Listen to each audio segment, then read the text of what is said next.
dengan Google Drive ya supaya tidak email. Jadi kalian bisa kirim ke sana kalau tugasnya adalah tidak offline. Jadi nanti semuanya koordinasikan dengan Rizky.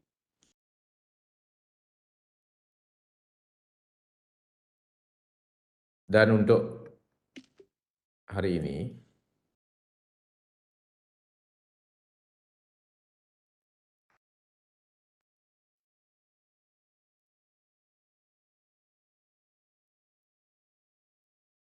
untuk perkuliahan hari ini nanti diisi absennya.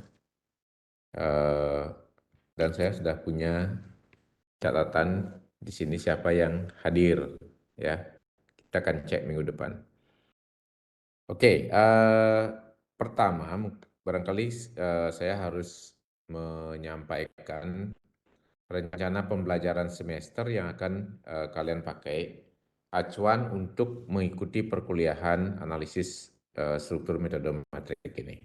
Ada buku yang nanti akan saya pakai, itu adalah bukunya Hibbeler, ya, bukunya Hibbeler pada bab 14, 15, 16. Jadi analisis struktur Hibbeler.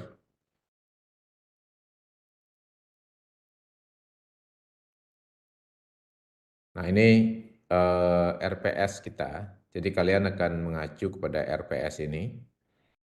Dan buku yang dipakai acuan itu adalah Structural Analysis edisi ke-8. Jadi itu yang saya pakai. Kemudian ini adalah CPL yang dibebankan, capaian pelajaran lulusan yang dibebankan pada mata kuliah analisis metode matrik ini. Jadi kalian akan dinilai berdasarkan CPL ini. Yang pertama itu adalah mampu menerapkan pengetahuan matematika dan ilmu pengetahuan alam, data material, serta teknologi informasi yang relevan dengan bidang teknik sipil. Jadi di situ nanti kita coba akan, kalau teknologi informasi ini adalah berkaitan dengan software, ya, kemudian matematika, ya bagaimana Anda memahami rumus-rumus yang ada dan juga penurunan daripada rumus-rumus itu. Nah, kemudian CPL 2 itu adalah mendesain sistem. Ya sebenarnya ini mendesain sih tidak terlalu ini. Jadi yang ketiga, yang kelima ini adalah mampu menggunakan metode keterampilan peralatan modern. Nah ini nanti kita akan menggunakan software.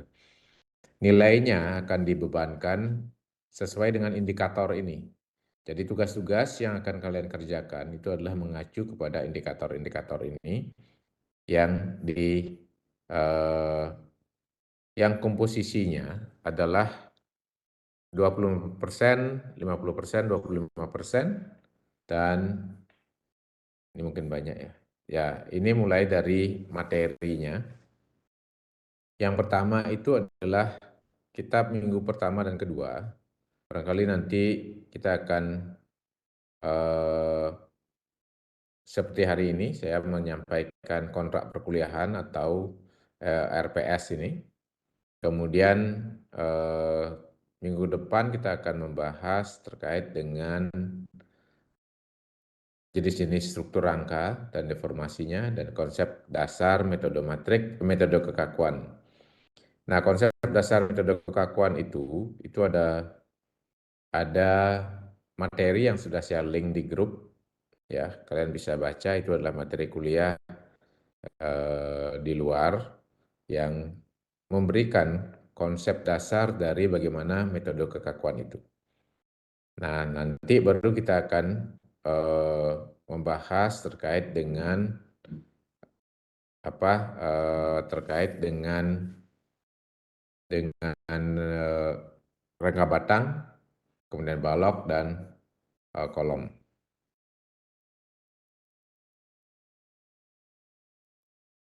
Nah, ini materi yang bisa kalian ikuti. Nah, tentu nanti ada rentang-rentang beberapa kuliah yang diberikan. Nah, nilainya itu adalah nilai formatif, Nilai formatif itu adalah nilai tugas, kemudian nilai kuis kalau ada, dan tugas di kelas. Sedangkan sumatif itu sendiri, ini adalah sumatif, itu adalah nilai ujian. Saya biasanya memakai mid test 20%, kan UAS 20%. Jadi untuk metode itu, apa namanya, penilaian itu, kalau kalian misalkan tidak mengikuti 75% dari perkuliahan, maka secara otomatis semua nilai kalian akan gugur. Nilai tugas, nilai UTS, kuis itu akan hilang. Jadi kalian tidak akan lulus, walaupun misalkan hanya tidak mengikuti UAS saja. Nah, ini ketentuan yang perlu kalian ketahui, bahwa di kelas saya akan menerapkan seperti itu. Jadi kalau kurang perkuliahannya dari 75%, maka kalian tidak akan lulus secara otomatis. Kecuali kalian itu adalah mendapatkan dispensasi. Nah, dispensasi pun nanti harus ada surat dispensasi.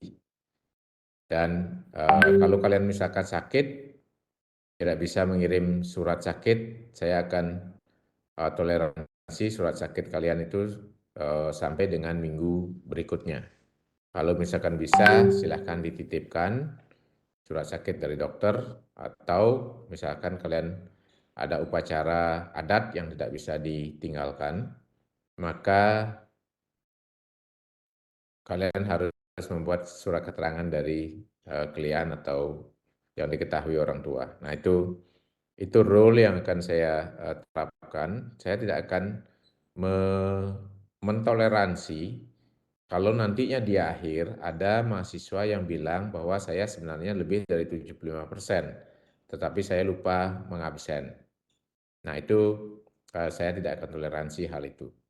Karena saya sudah berikan waktu jeda untuk melengkapi alasan Anda ketidakhadiran di hari ini misalkan. Jadi sampai minggu depan kalian punya kesempatan untuk menunjukkan bukti kalau misalkan sakit, kalau ada kegiatan upacara, atau misalkan ada dispensasi yang perlu diinikan. Nah, inilah semua materi yang akan kita bahas selama dalam satu semester. Tapi mungkin ada beberapa yang tidak persis sama dengan apa yang ada di RPS ini, karena di sini cukup banyak menjelaskan tentang teori dasarnya. Tapi nanti kita akan masuk ke eh, masuk ke materi yang paling pokok. Tetapi sebelum itu nanti saya akan menjelaskan terkait dengan metode kekakuan. Nah, metode kekakuan itu di apa namanya di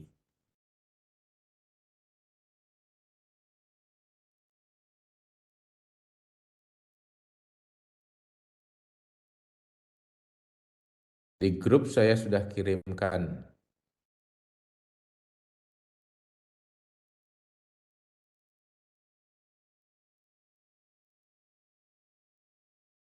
Ini mungkin kalian bisa lihat. Ini saya mulai dengan nantinya dengan Introduction to Equilibrium atau persamaan kesetimbangan. Ini materinya materi lama. Dulu mata kuliah yang kalian ikuti sekarang ini namanya adalah analisis struktur 2. Sekarang berubah menjadi analisis struktur metode matrik, karena memang metode yang kita pakai di sini adalah perkalian matrik.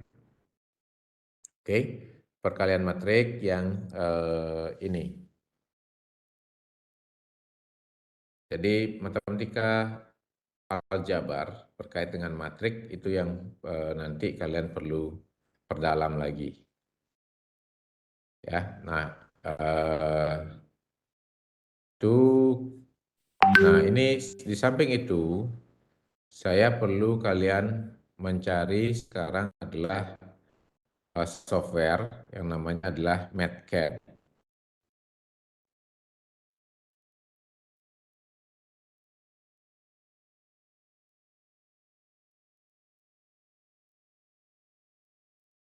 Nah, software ini yang kalian cari nanti, ya itu banyak sekali cracknya software ini. Sehingga nanti ini akan membantu kalian dalam menyelesaikan tugas-tugas di analisis struktur metode matrik ini. Saya mau tunjukkan salah satu contohnya.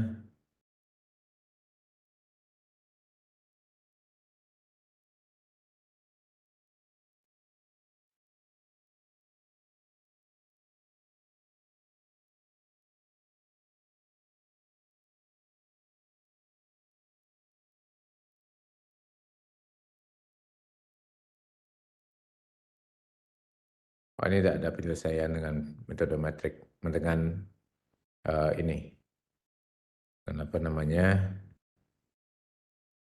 dengan software yang saya bilang tadi. Oke, tidak dari sini. Hmm.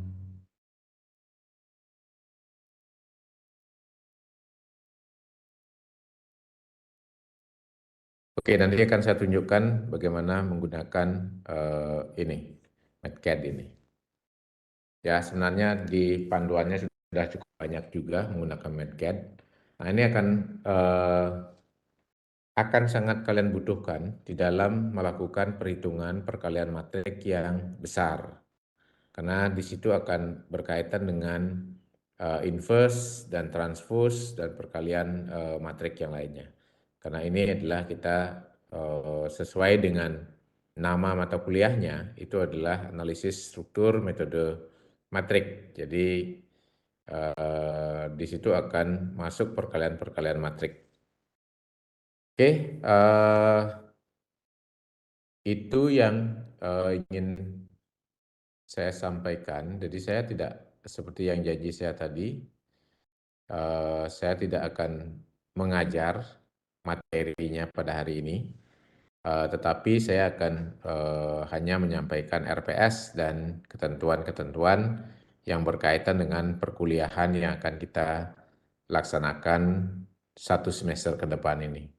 Jadi mohon nanti kalian pakai itu sebagai acuan dan mungkin akan kita kombinasikan. Tadi Bu Dayu bilang ada OASE, itu ada materi-materi di sana. Nanti saya akan juga linkkan kalian di OASE dan juga kuis-kuis akan bisa masuk di sana, di OASE itu. Nah, OASE itu hanyalah merupakan apa, media yang bisa kalian pakai untuk belajar mandiri.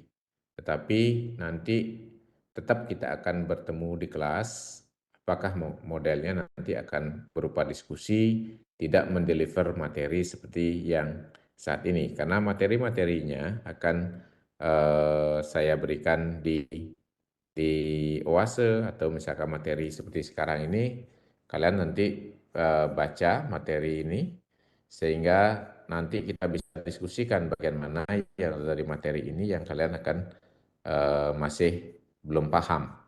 Sehingga di situ akan muncul diskusi dan pertanyaan-pertanyaan tidak hanya sebagai kelas tutorial saja. Oke ya. Nah, itu apa yang ingin saya sampaikan, nanti dibaca aja ini. Karena di sini ada dasar-dasarnya beberapa poin, di situ adalah persamaan kesetimbangan, ada kompatibilitas, dan yang lainnya. Nah, ada pertanyaan terkait dengan RPS dan juga kontrak perkuliahan. Mungkin kalian ini nanti ingat bahwa penilaian yang yang akan dilakukan terhadap performan kalian di kelas ini adalah berdasarkan penilaian OBE, itu adalah outcome based, sehingga di setiap indikator itu akan diberikan penilaian. Jadi tidak hanya nilai akhir, ya. Ujian misalkan, ujian itu ada soal-soal. Kalau ujiannya 3 soalnya, maka kalian harus mengerjakan ketiga-tiganya, tidak bisa dikerjakan satu saja. Karena kalau dikerjakan satu, kalian akan tidak bisa menjawab eh, CPL atau indikator yang lainnya.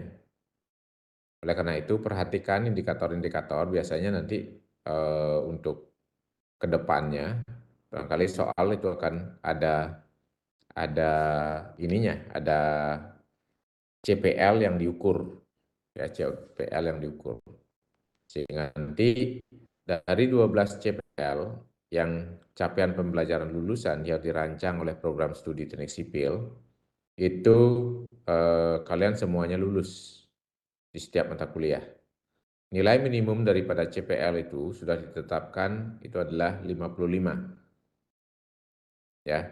Kalau kurang dari 55, nanti kalian akan melakukan remedi supaya lulus. Remedinya bisa di akhir atau remedinya setelah mid-test. Nah, ini ada sedikit perubahan dari penilaian dan juga proses pembelajaran itu. Ya. Nah, saya rasa semua dosen akan menerapkan seperti itu. Jadi sebaiknya kalian lihat RPS-nya, lihat soalnya, untuk mata kuliah yang lainnya pun kalian akan harus bisa membedakan mana soal yang berkaitan dengan CPL yang diukur dan indikator yang diukur. Gitu. Ya, oke. Ada yang kurang jelas atau tidak mengerti? Jelas. Untuk RPS-nya apa bisa di-share, Pak? Ya, nanti RPS saya share di grup WA ya. RPS saya share di grup WA, kemudian link saya ini juga bisa di share nanti di description grupnya, Rizky. Ya. Dan kalau misalkan nanti dibuatkan Google Drive untuk pengiriman tugas-tugas, kalian juga bisa linkkan Google Drive-nya di situ. Sehingga kalau misalkan pengumpulan tugasnya online, itu akan kelihatan tanggal berapa, jam berapa yang bersangkutan ngumpulnya. Saya tidak mau kirim eh, apa kirim tugas itu ke WA grup atau ke WA saya atau ke email saya akan penuh. Ini sudah pernah beberapa tahun yang lalu itu penuh sekali jadinya. Yuk. Tapi jangan khawatir bahwa kalau kalian sudah mengerjakan tugas itu sesuai dengan jumlahnya, ya itu kalian aman kok, pasti lulus, ya. Kalau hanya berpikir tentang kelulusan, saya biasanya masa pandemi itu semuanya lulus, nggak ada yang nggak lulus, nilainya bagus, nggak tahu. Masa offline, mungkin masa pandemi lebih banyak diskusinya, lebih gampang nyonteknya, ya saya tidak tahu di belakang kalian. Tapi kalau misalkan nanti offline, itu rasanya perlu di selama online, di mana kalian sering diskusi dengan teman-teman, itu pakailah itu. Karena saya sendiri tidak melarang mahasiswa untuk berdiskusi, mengerjakan tugas, dan sebagainya. Tetapi jangan menjiplak tugas temannya. Ya, karena di sini kalian diukur tentang CPL-nya. Ya, biar benar-benar apa yang dirancang itu bisa di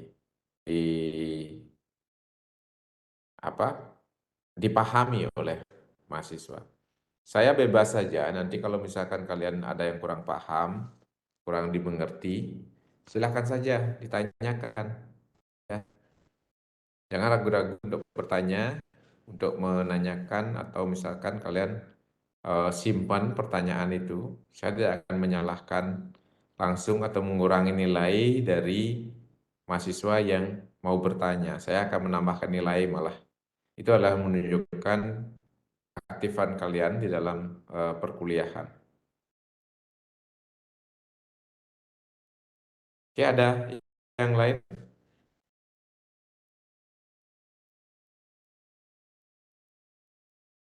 Cukup? Cukup ya?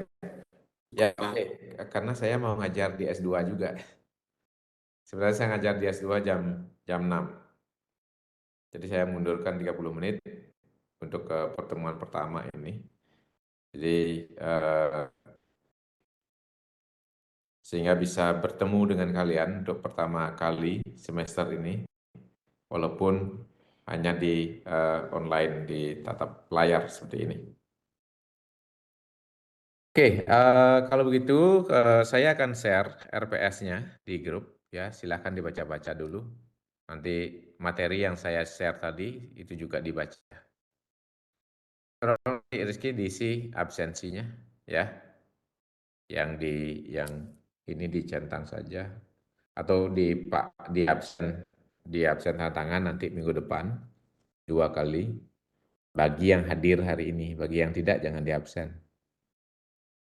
Ya, sudah punya screenshotnya nama-namanya yang hadir. Jadi kalau ada nanti yang nambahkan absen itu akan menjadi ini. Tapi sebaiknya ini juga Rizky juga dicatat nih nama-namanya yang hadir ya.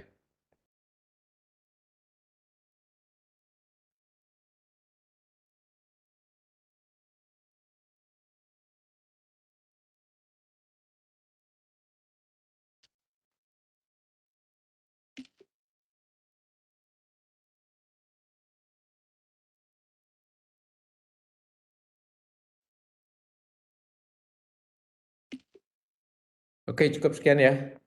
Kita akhiri dulu. Selamat sore, sampai ketemu nanti pada sesi yang berikutnya. Oh ya, nanti bukunya yang tadi tolong dicari, itu bukunya ada kok di internet, soft copy-nya buku itu. Yang tadi referensi yang saya tunjukkan. Oke, saya akhiri dengan pertemuan ini. Selamat sore dan sampai ketemu minggu depan. Terima kasih Pak. Sore Ya. Pak, terima kasih Pak. Terima kasih. Terima kasih Pak.